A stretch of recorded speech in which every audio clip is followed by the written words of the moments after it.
If the banks lived by their own advice, which is save money, the banks would be losing money. When you go and deposit $1,000 in the bank, that cash that you deposited is a liability for the bank. An asset is something that puts money in your pocket. A liability is something that takes money away from your pocket. So when the bank has your cash, it's a liability for them. They want to get rid of it as fast as possible. And the way they do that is by lending it out because it's an investment for the bank. They don't want to hold on to cash, but they want you to save your money. You want you to give them cash. Right. And just leave it there. Leave it there. And what's happening to your cash while it's there? It's losing value to inflation each and every day. Every day that you keep your cash in the bank, you're becoming poorer each and every day. Now, it's funny. I made a video on this in 2016. It was my first video to go viral. It was called "You're Guaranteed to Go Broke If You Do This." And I was talking about inflation at 2 to 3%. If you keep your cash in the bank, you're going broke every single day. Now, here we are. 8.5%. 8.5%. Yeah. And now people are starting to realize, wow, this inflation is a real problem.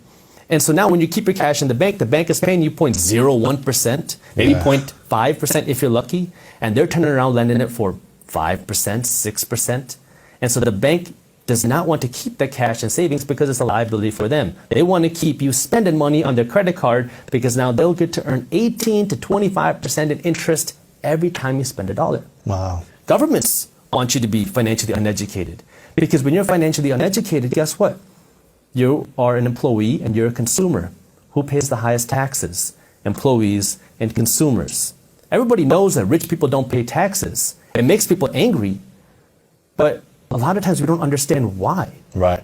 And we get angry at the wrong things and the wrong reasons. Yeah. But the more you make as a business owner, until you're like uber rich, I feel like you're spending a lot on taxes. You are. And you know what? And there's a lot of things that you can do legally to pay less money in taxes. And there's different ways that you can invest your money to pay less money in taxes. So I'll give you a couple examples. Yeah. Well, let me start with this. Tax avoidance and tax evading are two similar words with two very different outcomes. This is one of the first things that you learn in law school.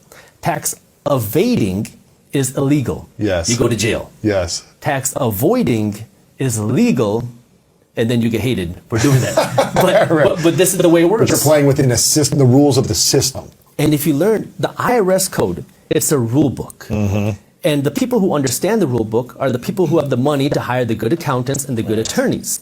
But you're not an accountant, but have you studied I have studied a lot of tax law. Really? Yeah.